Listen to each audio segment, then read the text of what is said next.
Good evening. Before I respond to President Trump's speech and what he said tonight, I wanted to say a few words about what he didn't say, because when you analyze the speech, sometimes what is more important is what somebody does not say as opposed to what they actually say. Some examples. At a time when over half of older Americans have no retirement savings, I did not hear President Trump say one word, not one word, about Social Security or Medicare.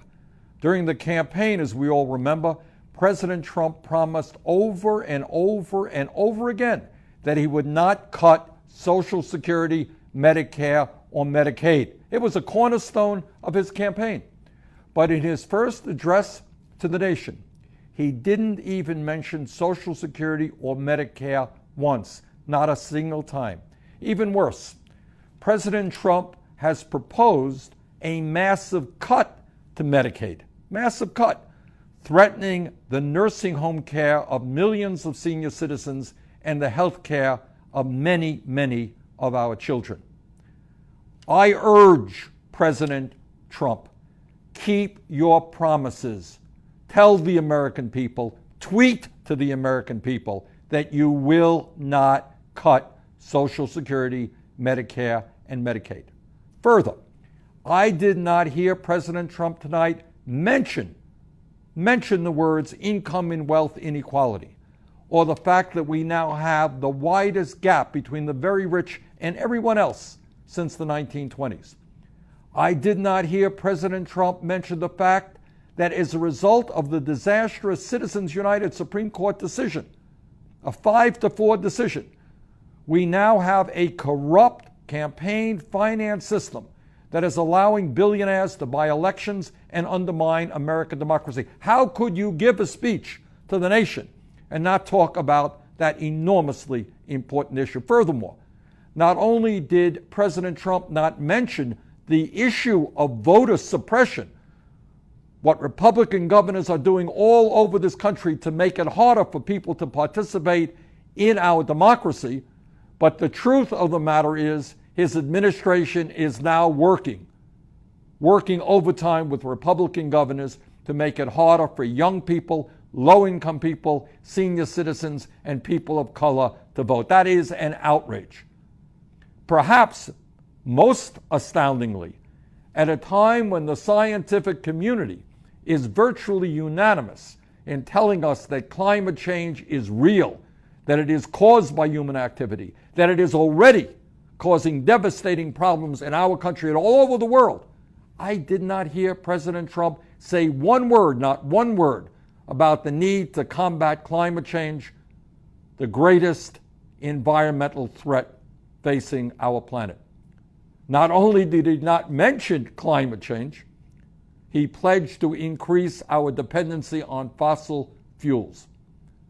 Furthermore, at a time when we have more people in jail than any other country on earth, disproportionately African American, Latino, Native American, I did not hear President Trump say one word about how he was going to fix a broken criminal justice system. Yes, we must support the hard work of men and women in the police departments and the sheriff's departments all over this country. But we must end also the disgrace of having more people in jail than any other country on earth. Furthermore, at a time when we need the best educated workforce in the world to compete in a highly competitive global economy, I did not hear President Trump say one word, not one word, about the need to lower the cost of college and to do what countries all over the world are doing, and that is to make public colleges and universities tuition free. It's an enormously important issue, impacting millions of families throughout this country. Not one word about making colleges more affordable, not one word about addressing the crisis of student debt. During his campaign, President Trump told us that he was going to take on Wall Street and drain the swamp. Remember that? He was going to drain the swamp. Well, the swamp, big time, is now in his administration, which has more millionaires and billionaires than any presidential administration in history. Amazingly enough, for somebody who was going to drain the swamp, who was going to take on Wall Street, his chief economic advisor, Gary Cohn, is the former president of Goldman Sachs, one of the major financial institutions that paid billions of dollars in fines for their illegal activity. That's really draining the swamp. Needless to say, I did not hear President Trump say one word about another campaign promise that he made to the American people, and that was to reinstate the Glass-Steagall Act. Now, that's a little bit about what Trump did not say tonight. Let me just say a few words about what he did say. The truth is that some of what President Trump said tonight, it sounds good on the surface, but it doesn't sound so good if you dig just a little deeper beneath the surface. President Trump told us that we need to invest $1 trillion in our infrastructure, in our crumbling infrastructure, to create millions of new jobs. And you know what? He is absolutely right. That's something that I have been working on for years. But the specifics of the financing plan that he has provided us so far are absolutely wrong. We cannot rebuild our infrastructure by providing billions of dollars in tax breaks to Wall Street and large corporations. Donald Trump said tonight that we need to promote clean air and clean water. And to be very honest with you, because I was only a few feet away from the president, I had a difficult time not laughing out loud when he said that. Because on this very, very day, he signed an executive order rolling back President Obama's clean water rules and has appointed the most anti-environmental EPA administrator in our nation's history. President Trump said tonight that he wants to substantially increase funding for the Pentagon. What he didn't say tonight is that he will come up with that $84 billion in increased funding for the Pentagon by slashing programs that benefit the working people of this country, that benefit the elderly, that benefit the children, the sick, and the poor. Now, here's the truth. At a time when our country spends more on defense than the next 12 countries combined, when virtually every major defense contractor has committed fraud and has had to pay fines to the federal government for their fraudulent activity, at a time when the Pentagon has buried evidence of $125 billion in bureaucratic waste, President Trump wants to increase defense spending by $84 billion over the next year and a half. And let me be very clear in stating that I think those priorities are wrong. We should not be cutting massively programs for people in need and then significantly expanding spending for the military. And let's be also clear.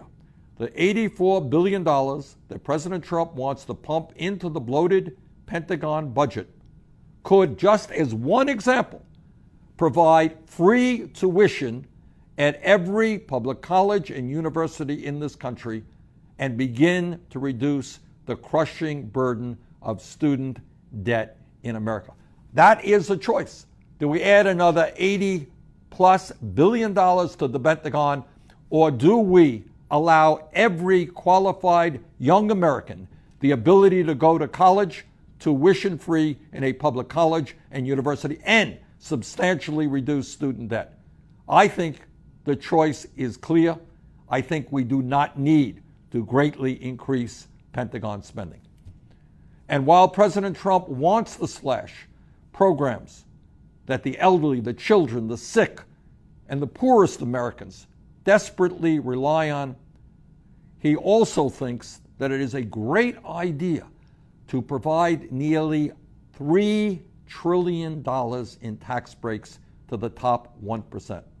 Middle class shrinking, 43 million people living in poverty, the rich doing phenomenally well, and Donald Trump wants to provide $3 trillion in tax breaks for the people on top. That is an outrage.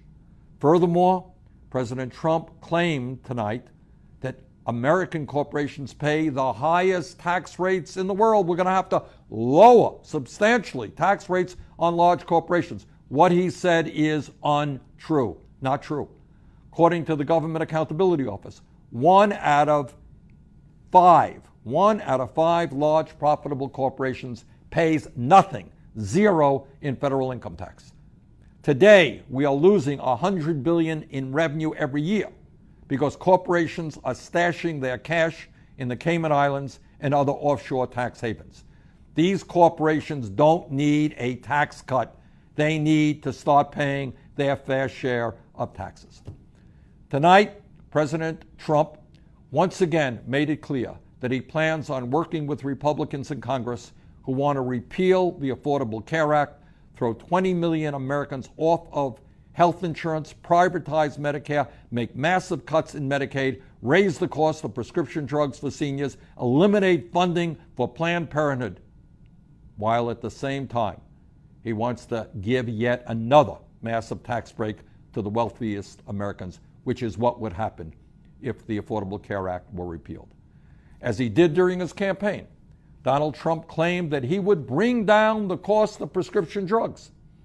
A few weeks ago, he even said that the pharmaceutical industry was, quote, getting away with murder, end quote.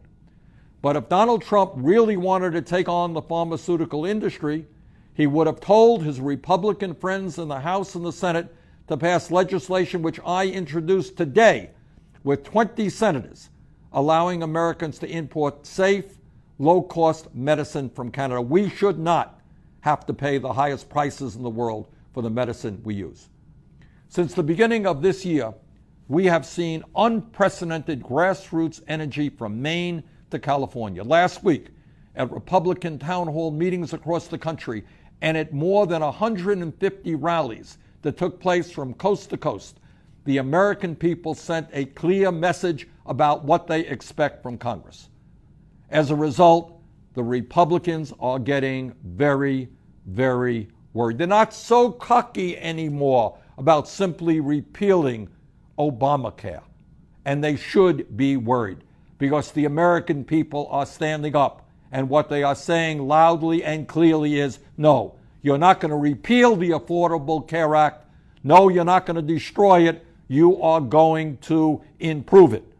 And in my view, what we must be doing right now is not only defending the Affordable Care Act, not only improving the Affordable Care Act, we have got to move forward to join the rest of the industrialized world and guarantee health care to all people as a right, not a privilege.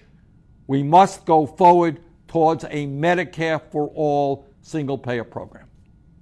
But defeating these attempts to destroy the Affordable Care Act and transfer even more of our nation's wealth to Donald Trump and his billionaire friends is going to take all of us coming together and making our voices heard. Those of you who attended rallies or town hall meetings, keep showing up, keep calling Congress, and continue the fight. The Republicans are now on the defensive, and we've got to continue to push them back. Those of you who haven't taken action yet, we need your voices. We need your action. Only together, when millions of people stand up and fight for economic justice, for social justice, for racial justice, for environmental justice, only then can we create the political revolution that will turn this country around. Thank you all, and have a great evening.